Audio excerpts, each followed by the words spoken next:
নমস্কার শ্রোতা বন্ধুরা, আমি senior consultant orthopedic surgeon doctor Nirmalya Deb. আজকে আসুন একটা জিনিস নিয়ে আলোচনায় গুরুত্বপূর্ণ বিষয় রাদার আমি বলবো, সেটা হচ্ছে যে আমি যদি নি রিপ্লেসমেন্ট না করি তাহলে কি হতে পারে।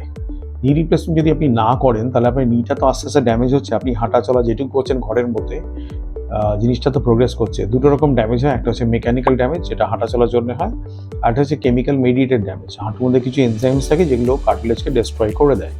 তো কেমিক্যাল ড্যামেজের জন্য আমরা আপনাকে ওষুধ দিই যেগুলো অ্যান্টি ইনফ্লেমেটরি ড্রাগস বা পেন কিলার হিসেবে আপনারা জানেন। এই পেন কিলারসগুলো লম্বা টার্ম চালানো যায় কারণ প্রচণ্ড সাইড এফেক্ট থাকে তাদের। তা আমরা কিছু সিলেক্টিভ ড্রাগ ইউজ করি সেটা কন্ট্রোল করার জন্য। কিন্তু একটা যেটা অসুবিধা হয়, টেকনিক্যাল অসুবিধা, সেটা সব থেকে বড়। একটা হচ্ছে যে ওষুধ আপনি দীর্ঘদিন পেন কিলার আপনি খেতে পারেন, তার সাইড এফেক্টস থাকে, সেই জন্য বেশি দিন ওষুধ দেওয়া যেতে পারে না। আর আপনি ওই ফিজিওথেরাপিটা এক্সারসাইজ যেটুকু করছেন সেইটুকু জন্য যেটুকু মাসেল তো আপনি তাজা করতে পারছেন, কিন্তু জয়েন্টে কার্টিলেজ যা ড্যামেজ হয় সেটা এনজাইম মিডিয়েটেড ড্যামেজ, সেটা প্রোগ্রেস করেই যায়। থার্ড হচ্ছে যেটা টেকনিক্যাল অসুবিধা বেশি, যেটা মডেলে দেখায়, সেটা হচ্ছে নর্মালিটি এরকম থাকে, এরকম করে নর্মাল মেনিসকাস থাকে, দুটো বোন থাকে, এটা ফিমার বোন, এটা টিবিয়াল বোন।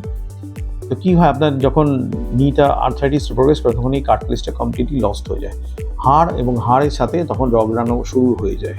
তখন এই হাড়টা অন্য হাড়ের মধ্যে ওই মর্টার অ্যান্ড পেস্টেল টাইপের অন্যরকম রিয়াকশন শুরু হয়। মানে এই হাড়টাকে আস্তে আস্তে করে খেতে থাকে এবং হচ্ছে জয়েন্টটা বোনটাকে ইরোশন হতে থাকে।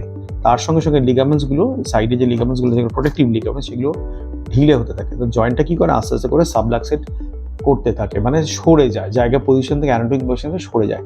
লিগামেন্টসগুলো যদি ল্যাক্সিটি হয়ে যায় দেন ইট বিকামস ভেরি ডিফিকাল্ট। তখন আমাদের কিছু কনস্ট্রেন্ট ইউজ করতে হয়, যেটা মানে রেস্ট্রিক্ট করে নিটাকে এদিক ওদিক মোবিলিটি করতে। সাম ডিগ্রি অফ রেস্ট্রেন্ট আমাদের দরকার হয়। কনস্ট্রেন্ট প্রসেসের দাম মার্কেটে অর্ডিনারি নি রিপ্লেসমেন্ট থেকে, প্রাইমারি নি রিপ্লেসমেন্ট থেকে একটু বেশি হয়। নাম্বার ওয়ান হচ্ছে আপনার আমাদের টেকনিক্যালিটিতে অসুবিধা হয়, সেকেন্ড আপনার কস্ট অফ সার্জারিটা অনেকটা বেড়ে যায়। যেটা আমি বলবো, সময় থাকতে যদি আপনার নি ড্যামেজ যদি হয়ে থাকে এবং মনে হয় যে আপনার হাঁটা চলাতে অসুবিধা হচ্ছে, তাহলে টাইম নিয়ে নি রিপ্লেসমেন্টটা করিয়ে নেওয়া উচিত। তাতে আপনার মোবিলিটিও ভালো থাকবে, সাইকোলজিক্যালিও ভালো থাকবে এবং আমাদের টেকনিক্যাল সাইডটাও সব থেকে ভালো থাকবে। এটা হল in brief danger of delaying knee replacement. আজকে শোনার জন্য অসংখ্য ধন্যবাদ। Thank you. নমস্কার।